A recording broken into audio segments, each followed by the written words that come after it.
Hi, thanks for joining me today. The topic is about your angelic team. And first, I want to say hello to my listeners in Dhaka, Bangladesh. I see you out there, and it warms my heart knowing that you're supporting the podcast, listening week after week. So, thank you so much. Let's jump into this. This is a topic I think most of you will be very interested in. If you care enough to follow the angel room, then you probably are very curious about angels and maybe even more curious about who are the angels and the beings on your own angelic team. Well, understand that even though it's called an angelic team, the beings who can be on that team are not all angels. They can be angels. There's going to be angels. There's going to be deceased humans. There could be ascended masters. There can be people who were in your family that have passed, or even ancestors that are very far back generations that you would have never met, and so much more. So I want you to take a few breaths and broaden your mind, open your mind to new thoughts, because I've been very surprised by what I've learned in my work. And my primary work is communicating, helping people communicate with their angels. And until they can do it themselves, I'm telling them who's on their team, what kind of being they are, what their name is, what they look like, their messages for them. And that's how I learned the wide variety of beings that can be on your team. All of these beings will be very high frequency of the light, beings that have your best and highest good at heart, or they wouldn't be allowed to be on your team. So I want to start by saying that for some of these, the names I give them, the titles I give them, is because of what they do on your team. Not that they come forward and go, "Hello, I am your master guide." It's just I'm a Virgo, I'm an organized person, and even with my readings, I like to have an organized process. So I'm going to start with the two primary angels on your team. These are going to be the ones that are with you from the moment you're born till the moment you cross back over. They're with you every second. You don't share them with anyone else. And that's why it's most important to know who they are, to communicate with them, to be able to feel them and hear them, especially so that you're getting as much guidance as possible, because you can never bother them. They're only waiting. They don't sleep. Angels aren't human. So they're not sleeping. They're just standing by, waiting for you to ask for help, or they sometimes just see you need it. I certainly received help without asking. So we'll start with the master guide, who is an angel, always an angel, and they're one of your primary guides. It's possible they've known you through many lifetimes. And again, their main thing is to help you stay on the path you chose, not the path you've chosen as an adult, but the path you chose on the other side before you were born. Why are you here? Why did you come back to Earth? What is it you want to accomplish? What are the lessons that your soul feels is important for you to learn? Because it's all about the growth and the progress of our soul. And that's what matters. So that angel's with you literally the second you're born to the second you pass. The other one is your guardian angel, and that's such a well-known, probably the most well-known member of your angelic team. A lot of people think all angels are guardian angels, or that they have multiple guardian angels. I've never met anybody who had multiple guardian angels, but I know everybody's had one. That I can say, and that's only from my experience. Who else's experience could I talk about, really? I mean, that would be silly. So, and this is the other one that's with you from birth to death. And of course, they're guarding you, but there's actually beings on your team that their whole job is to guard and protect you. The guardian angel does put good thoughts in your mind, and they can influence your thoughts for a positive, powerful outcome for you. And certainly they pray for you and with you, and they can take your prayers before God. They show you guidance through prayer, meditation, thoughts, dreams, inspiration, physical signs, and synchronicity. Maybe not all of those, but those are the variety of ways that they do it. And so how yours does it can be very individual to you. But I always think of the guardian angel as the main communication angel. And so if you're finding coins, you're finding feathers, you're getting angel numbers, things of that sort are often, most often coming from your guardian angel. But just remember, angels do not have egos, so they don't care if you credit a particular angel or being for that item that you found or that experience you received. They just want you to know it was your angels, that it was your angelic team.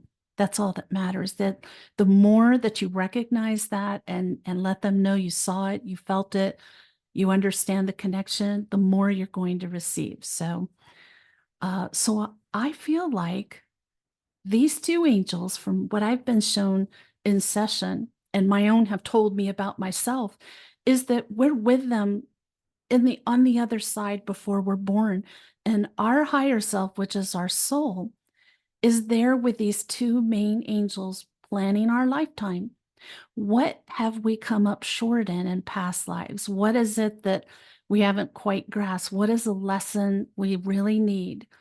And that's how we plan the lifetime we're going to have.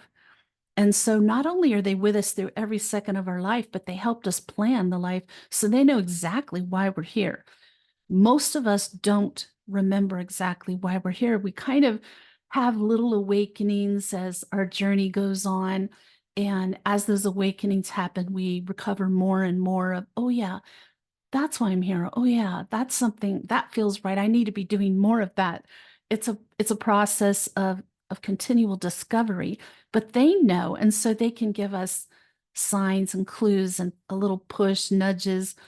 Mine have done that to me so many times. I've mentioned to you about how I started on my spiritual path, like really seriously on it, was through energy healing. And this was back in the day. So I was reading a newspaper, yes, a physical newspaper, and there was a full page article in the Prescott newspaper about energy healing, Qigong energy healing at Yavapai College, which is a local community college. And I'm a single parent at the time and working a really intense job. And I thought, I have to do that. I need to do that. And so my parents were watching my daughter and she had a great time with them. And I would go every weekend and study Qigong energy healing.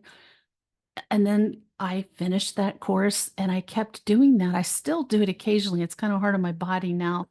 But there's something about learning energy healing that can really open you up to the rest of your journey. It can really propel you forward. So the point being, I don't want to get lost in this story, but my angels showed me that article and they made me notice it. I didn't even know what energy healing was in 1992. No idea, but they showed that to me and they're like putting it in my head, you need to do that. And I did it.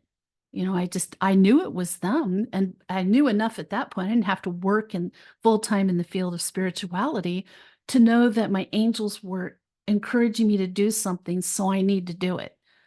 And that's what happened. And here I am, how many years later? Lots of them. So I'm going to go on with this because there's so many members of your team, and you might not realize that. Not everybody has all of these members on their team. Some people, for the rest of them, I'm going to mention you can have more than one at a time. And that's because anybody else that's on your angelic team is called in by your two primary angels to assist with something specific that you need help with. It could be a project, a lesson, a physical issue. It could be so many different things. You'll understand more as I go into this.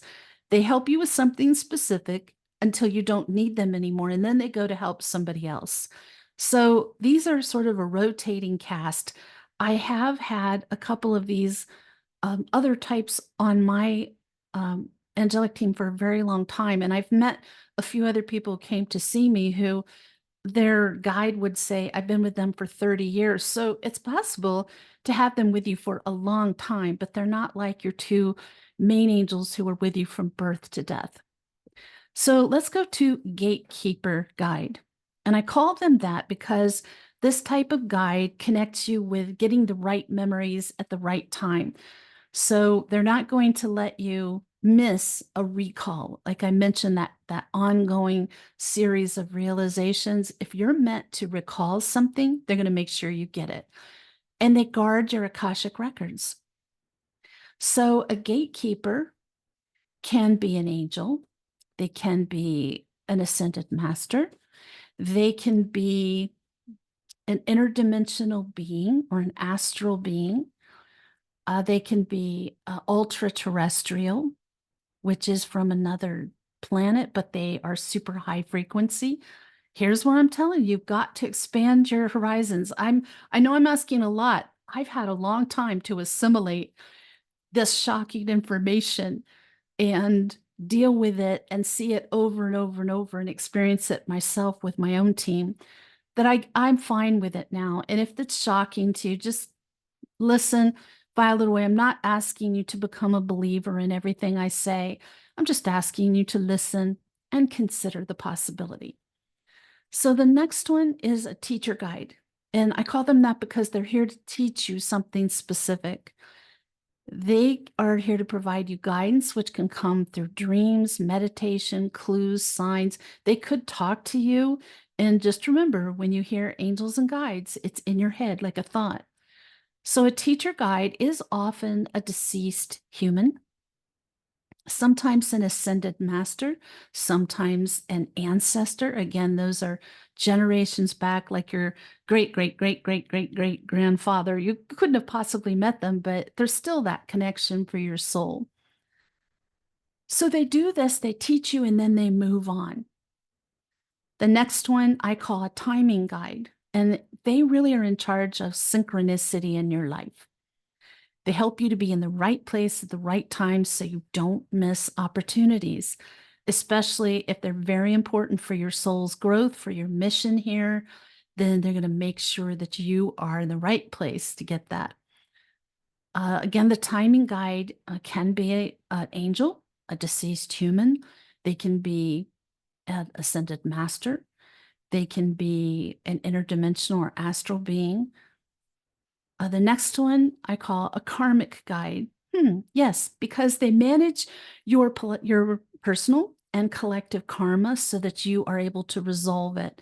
When you get really good at like knowing what it is, you can heal it in the same lifetime you accumulate it, and that propels you forward. So if you know that you need to heal something, you need to change something about yourself, do it as quickly as you can. They also help you experience new levels of love and blessings. And who doesn't want that?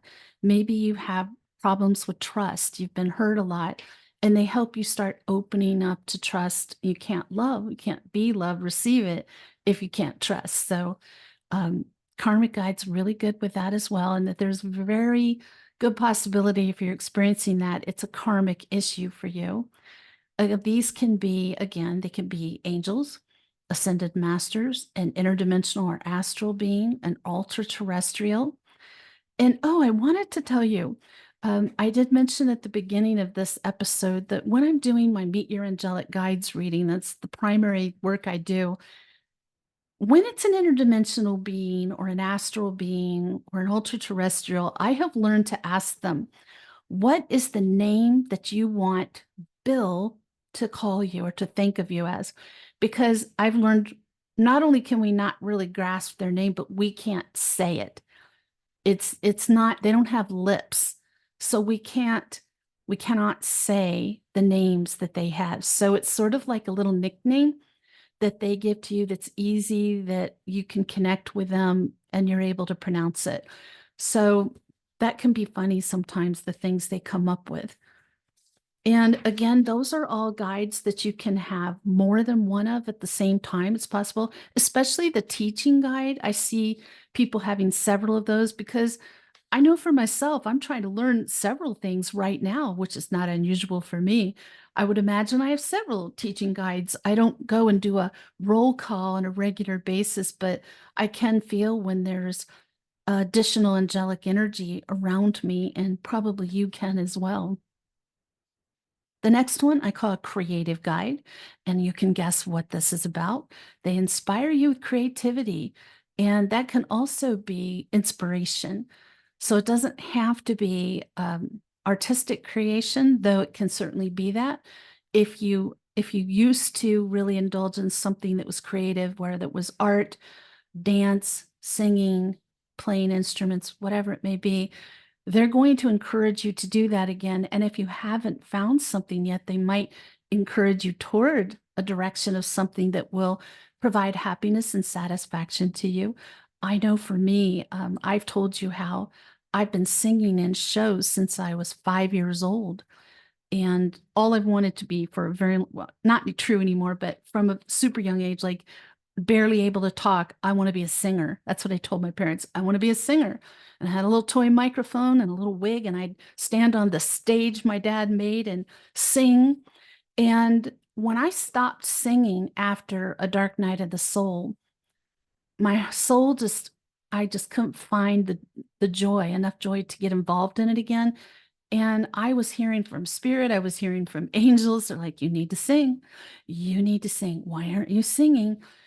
And sure enough, like I just got into singing in a different way that has just like opened my heart. It's made me so happy. I think about it every single day, how happy I am. And you will be too, like when they guide you to something that's important. So if you're not an artistic creative type, then it could be inspiration about a business you want to start, or a business you already have, or an idea for branching out, or as a way to solve a problem within your family. Inspiration and creativity, both.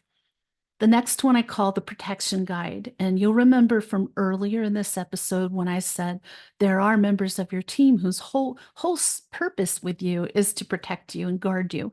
This is the ones. So these are your spiritual bodyguards. You can have more than one depending on what's happening in your life. They will protect you on every level according to what you allow and intend and what's happening. They are highly enlightened beings, very powerful, and they oversee the spiritual guidance you connect with. I've really been intrigued with this over the years because sometimes especially in my early years on my spiritual journey, I would be drawn to someone and I'd go to a class and my angels would make me get sick. I would suddenly feel sick in the middle of class and have to leave, and they would be like, "You can't go back." Or something would happen where I couldn't register for a class or for a presentation. No matter what I did, I couldn't register. And now I know when that happens, it's your angels protecting you. It could be that that person's not in your best and highest good, or they're not the right person at this time. It doesn't necessarily have anything to do with that person. It's about what you need and don't need at this time. So the other thing the protection guide does is help you avoid temptations and distractions so that you stay aligned with your soul's purpose. And sometimes they'll show me blinders like horses, they put on horses to keep them walking straight ahead so they're not distracted. They kind of put the spiritual blinders on you so you stay focused on your goal. Now, here's the interesting part. The protection guide is almost always a deceased human, and almost always deceased warriors.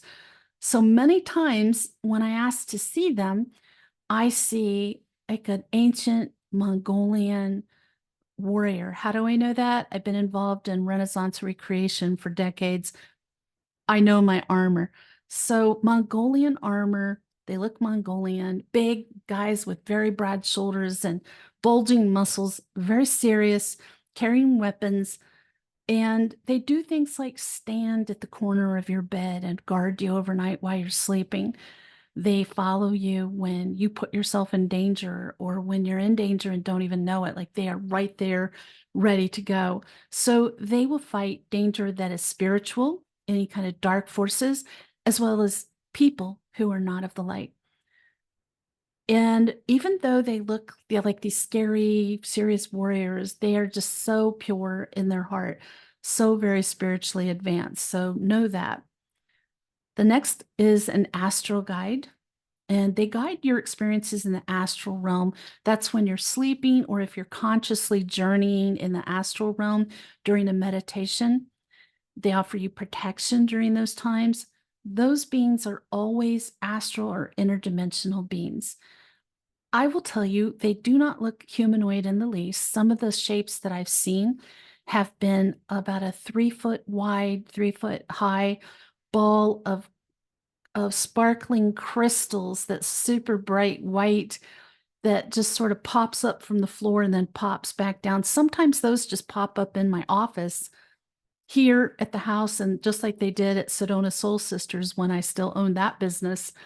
If they want to come up, they come up. Sometimes they will show themselves like a tube, a bright colored tube. So there's nothing about them that's humanoid, and that's why, again, we can't say their names. So they might give you a cute little nickname, something easy to call them. Next is a joy guide. And it's because they're so playful. Their energy is high. As soon as they come in, I know who it is because I know what it is, because they're so like frenetic, high frequency energy, very joyful, beaming with delight. And their purpose is to help you lighten up and enjoy life more. They want you to laugh more, whatever it takes. They're probably going to encourage you to take specific steps to do that, because they want you to get the most benefit from their presence. Maybe you've been too serious. Maybe you've been too worried, too angry, who knows, too focused on work, and they want you to lighten up. So this joy guide is always an angel. From my experience, again, anybody out there who does this similar work and you have different experiences, please share your experiences. Like I said, I can only share my own, and I'm happy to do that, but I am well aware that everybody might not be having the exact same experiences that I have. The next one is a helper guide. They come and go depending on your project, your interest, your needs, and they're going to assist you as long as you need them, and then they move on to somebody else. And this will allow you to move forward toward the callings of your heart and to become stronger spiritually. So again, it's specific needs you have that the helper guide will be called in for. You can have more than one of these at a time too. You can imagine if you have several projects going like I do at any given time, you probably have several helper guides. Next is a medical guide. No explanation needed. They're there to support and assist you with any specific medical issues or limitations you have. They're just called in because you need them. And those tend to be deceased humans. Almost always, very like 99.9%, they're deceased humans who were somehow in the medical field in their last lifetime. Next is deceased loved ones. So this would be people that you knew, friends, immediate family, things like that, that people you worked with, people you were close with. So they've chosen to watch over you and help you from the other side. So yes, a close family member or friend can be on your angelic team. It's a very common type of spirit guide that many people have, especially for some reason, deceased grandparents. My paternal grandmother, we were not close in life. She didn't like children. She was difficult, but since she passed very shortly after that, she's been very supportive and helpful. And I feel like she is on my team. I know my maternal grandmother is. We were very close, and she had spiritual gifts, and she just helped me stay sane as a child. So I know she's there. Sometimes your deceased loved ones will surprise you. The people who decide to be on your team are not always who you think will be. And I mentioned this before, but ancestors. So we're going back generations, people you've likely never met, but they're in your family lineage. And they have, for whatever reason, chosen to watch over someone in their bloodline. Usually there's something about you that's similar to them, and they can relate to you, or a situation you're in is something they went through, and they know they can help you, or they feel they can help you. So they step forward. And I think that is so beautiful. Past life friends, we can divide that up, but honestly, it's the same as deceased loved ones. Ascended masters. So you might not know there are thousands of ascended masters. Some of the most famous would be Jesus, Buddha, Kuan Yin, but there's many, many others. And so they can be assigned to your team. They won't be there from birth to death, but they will be there. They can be there for an extended period of time or just as long as necessary. So those beings are usually going to help you if you have a big project or a big purpose in this lifetime, something that's going to make a big difference to many people, something that can change things in a big positive direction. You're likely to get some help from an ascended master. They send in the big guns, let's say that. Next is elementals, and here's where you need to stretch your imagination again. So you might not have thought about this, but you can have things like fairies and dragons and elves, any kind of mythical or fantasy beings. I know somebody who has a dragon on their angelic team, which I would have never thought of. So leave your mind open. You can have beings on your team that you feel an affinity toward and maybe didn't realize could be on your team. Next, stretch your mind again because I mentioned ultra-terrestrials. Well, extraterrestrials, ultra-terrestrials, the only difference is ultra-terrestrials have the same frequency as angels. They feel like angels when they come in. They have the same intention for you as angels do. They're just extremely high frequency, evolved beings. But they can also be extraterrestrials who have your best and highest good in mind. They can't be on your angelic team if they don't have your best and highest good at heart. So this encompasses all kinds of extraterrestrials within and without our galaxy, like Pleiadians, Arcturians, Sirians, Lemurians. These beings are extremely high frequency, again, very similar to that of angels. So here's one, a friend of mine loves it when I talk about this. She's probably listening. Spirit animals. For those of you who are animal lovers, you can bet you have at least one animal who is on your team. Your deceased pet can act as a guide for you, or you might see an animal repeatedly. It can be literally seeing the animal live, or it can be seeing pictures, video so frequently that it's definitely synchronicity and not a coincidence. It could be a wolf, an owl, a raven, a lion. There's so many things. It can also be an animal that you have no previous connection to. So I always wondered, I never really gave it too much thought, but when I became friends with a shaman, she was talking to me about spirit animals, and she told me, if you want to know who your spirit animal is, ask right before you go to sleep. And this was, I don't know, 15, probably, I don't know, 15 years ago, at least, maybe longer, closer to 20. I was living in Cave Creek, Arizona, and so there's a lot of big granite boulders through there. And the first night I did this, I dreamed that I was walking amongst the big boulders, and I looked up and there's a mountain lion standing at the top of it, and I wasn't afraid. And it reared up and it had its claw up like this and its mouth, but I wasn't afraid. And I would dream this night after night after night after night. And I told her about this, and she said, "Oh, that's your animal guide." I would have thought it would have been like a rabbit or a lamb or something, but apparently mine is a mountain lion. So you cannot go by your personality or what you feel like to know exactly who your spirit animal is going to be, but there's some wonderful books out there that you can look up, and even online. What does it mean if you keep seeing an owl? What does it mean if you keep seeing a ram? What are the qualities of a person whose spirit animal is a raven?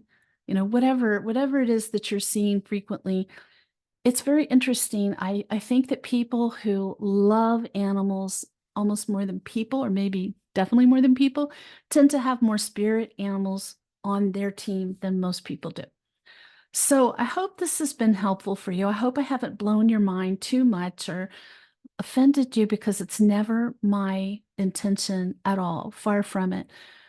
But I have to tell you the truth, even if the truth is kind of blows your mind a little bit or makes you go into a period of disbelief. But All I can ask is that you listen and consider. It's never my role to convince somebody to believe something or not believe something, but I do appreciate you tuning in today. And if you have questions or comments, please leave them in the comment field. I answer every one of them. Tune in next week. The topic is Finding Clues to Your Past Lives, Part 2. That part 1 was very popular. And I'm going to continue that. I think it's going to end up being a 4-parter. There's just so much to it. But I'm glad that you're very interested in it. So that'll be next Sunday. In the meantime, may your angels surround you. May your angels protect you every moment, every day of your life. I'll see you next week.